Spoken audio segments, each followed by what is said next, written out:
আজি হঠাতে আজি এটা সংবাদমেল আয়োজন কৰাৰ কাৰণ হ'ল যেহেতু যোৱা 13 অক্টোবৰ 2023 তাৰিখে আমাৰ ভেৰগাঁও আঞ্চলিক আচাৰ অষ্টম বাৰ্ষিক কৰম উৎসৱ লগতে সংগতি ৰাখি আমি ভেৰগাঁও আঞ্চলিক আচাৰ অধিৱেশন আয়োজন কৰিলোঁ। এই অধিৱেশনখন হৈ যোৱাৰ পিছত আমি পূৰ্ণাংগন দেখিবলৈ পাইছোঁ অহা 16-12 অৰ্থাৎ 16 ডিচেম্বৰ অহাকালি শনিবাৰ আৰু এখন পুনৰ ভেৰগাঁও আঞ্চলিক আচাৰ অধিৱেশন হ'বলৈ গৈ আছে। তো যেটো দেখিছোঁ মানে আমি আগৰ পৰা যেটো চাই আছিলোঁ যোৱা 6 বছৰে মোৰ নেতৃত্বত যি আমি কাম কৰিলোঁ ভেৰগাঁও আঞ্চলিক আচাৰ নেতৃত্বত আমি অত কষ্টৰে আমাৰ এটা কাৰ্যালয় নাছিল, আমি কাৰ্যালয়খন বনালোঁ, তাৰপিছত এটা মাটিয়াস্তম্ভ বনালোঁ, আপোনালোকে দেখিছে যেহেতু আমাৰ আচাৰ কাৰ্যালয়ৰ সন্মুখত। তো সেই গতিকে আমাৰ বেয়া লাগিছে যেহেতু এটা অধিৱেশন হৈ যোৱাৰ পিছতো আৰু এটা অধিৱেশন ভেৰগাঁও আঞ্চলিক আচাৰ সেইটোতো আমি কোনো ধৰণে সহ্য কৰিব নোৱাৰোঁ। আমি ৰাইজক এটাই অনুৰোধ জনাব বিচাৰিছোঁ যেহেতু আপোনালোকে চিন্তা কৰক এতিয়া বেলেগৰ বিবেকেদি কাম কৰা বেলেগৰ কথা শুনি উত্তেজিত হোৱা সেই সময়টো বৰ্তমান এতিয়া নাই। এতিয়া নিজৰ বিবেকেদি কাম কৰক, নিজে অলপ চিন্তা চৰ্চা কৰক। আমি ৰাইজক এটোই অনুৰোধ জনাওঁ যে বৰ্তমান সময়ত যেহেতু স্থায়ী এটা কাৰ্যালয় আছে, যিকোনো সমস্যা হওক যিকোনো কাম কাজে হওক সেই হিচাপে আমি আজি সংবাদ মাধ্যমৰ যোগেদি তেওঁলোকক জনাব বিচাৰিছোঁ আহক আমি সকলোৱে মিলি ভেৰগাঁৱৰ স্বাৰ্থত অৰ্থাৎ ভেৰগাঁও আদিবাসীৰ স্বাৰ্থত আমি একেলগে কাম কৰিম। আৰু বাৰংবাৰ আমি এডভাইজাৰসকলক মাতি আমি তেওঁলোকক কৈছিলোঁ মিটিং মাতিবৰ কাৰণে, তেওঁলোকে বাৰংবাৰ লেটাৰ ইছ্যু কৰি তেওঁলোকক মাতিছিল কিন্তু তেওঁলোকে কোনো কাৰণতে আমাৰ কাৰ্যালয়ত উপস্থিত নহ'ল।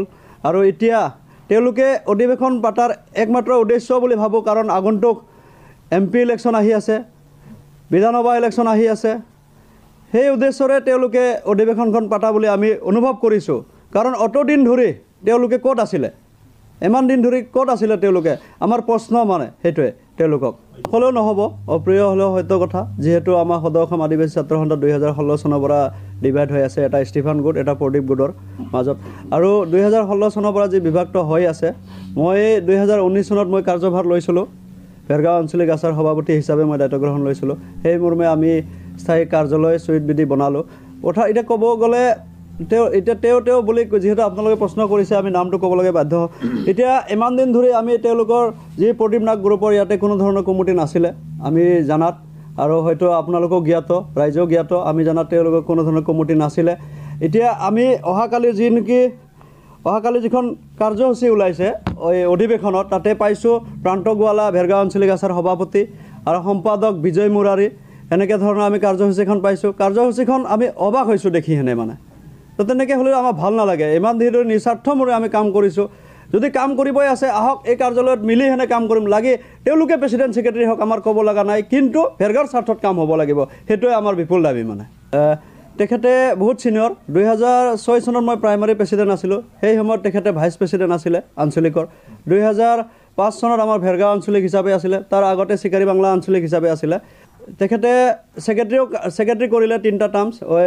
আমাৰ প্ৰকাশ বৰা প্ৰেচিডেণ্ট আছিলে সেই সময়ত ভেৰগাঁও আঞ্চলিক, সেই সময়লৈকে ঠিকে চলি আছিলে। বৰ্তমান সময়ত তেওঁলোকৰ নেতৃত্বত যে নেকি আমাৰ তেওঁলোকৰ সহায়ত এই মাটিডোখৰ কিনা হৈছিলে আচাৰ কাৰ্যালয় বনাবৰ কাৰণে, যিয়ে নহওক তেওঁলোকে আচাৰ কাৰ্যালয়ৰ নামত মাটিডোখৰ কিনি গ'লে, সেইখিনি আমাৰ কাৰণে তেওঁলোকক আমি বহুত ধন্যবাদ জ্ঞাপন কৰিছোঁ। কাৰণ তেওঁলোকে যদি আজি মাটিডোখৰ কিনি নগ'লে হয় আজি আমি এই কাৰ্যালয়টো স্থাপন কৰিব নোৱাৰিলোঁ হয়। বিগত সময়ত এই কাৰ্যালয়ৰ কাৰণে আমি বহুতখিনি কথা চিন্তা কৰিছোঁ। অনাগত দিনত আমি কাৰ্যসূচী লৈছোঁ, 3 বছৰ কাৰ্যকালত আমি এটা বিৰছা মুণ্ডা ষ্টাচু বনোৱাৰ কাৰণেও আমি সিদ্ধান্ত লৈছোঁ। তো 3 বছৰৰ ভিতৰত আমি বিৰছা মুণ্ডা প্ৰতিমূৰ্তি এটা মানে ভেৰগাঁও অঞ্চলত যিকোনো প্ৰকাৰে আমি বনাওঁ এটা কথা চিন্তা কৰোঁ।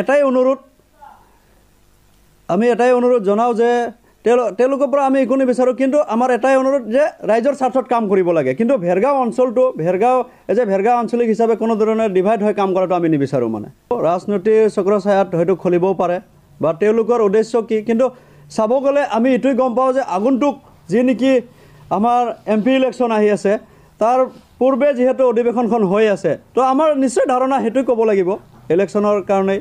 সেই নিস্বাৰ্থ মৰ্মে ভেৰগাঁও আঞ্চলিক আচাৰ স্বাৰ্থত আমি কাম কৰি আছোঁ, ভেৰগাঁও ৰাইজৰ স্বাৰ্থত কাম কৰি আছোঁ। তেতিয়ালৈকে তেওঁলোকক কোনো ধৰণৰ ভেৰগাঁৱত কোনো ধৰণৰ ইনিচিয়েটিভ নাছিলে, কোনো এক্টিভিটিছ নাছিলে, যাৰ ফলত আজি আমি হঠাতে দেখিবলৈ পাইছোঁ যে ভেৰগাঁও আঞ্চলিক আচাৰ অধিৱেশন। তো ভেৰগাঁও আঞ্চলিক আচাই এটাই অনুৰোধ, ভেৰগাঁও ৰাইজৰ স্বাৰ্থত আপোনালোকে আহক, আমি একেলগে কাম কৰিম, এইখন কাৰ্যালয়ৰ পৰাই আমি কাম কৰিম। কিন্তু একদম হাত জোৰ কৰি আপোনালোকক অনুৰোধ কৰি আছোঁ, ভেৰগাঁও আঞ্চলিকটো যাতে বিভাজন নকৰে। একদম পুনৰবাৰ অনুৰোধ জনাইছোঁ, ভেৰগাঁও আঞ্চলিক একদম ভেৰগাঁও আদিবাসী স্বাৰ্থত আপোনালোকে ওলাই আহক। আমি সকলোৱে ভেৰগাঁও ডেভেলপৰ খাতিৰত আমি মাত মাতোঁ, আহক। আমি সকলোৱে এটাই চিন্তা কৰিব লাগিব, ভেৰগাঁও অঞ্চলৰ স্বাৰ্থত চিন্তা কৰক, আমি যাতে ডিভাইড হৈ নচলোঁ।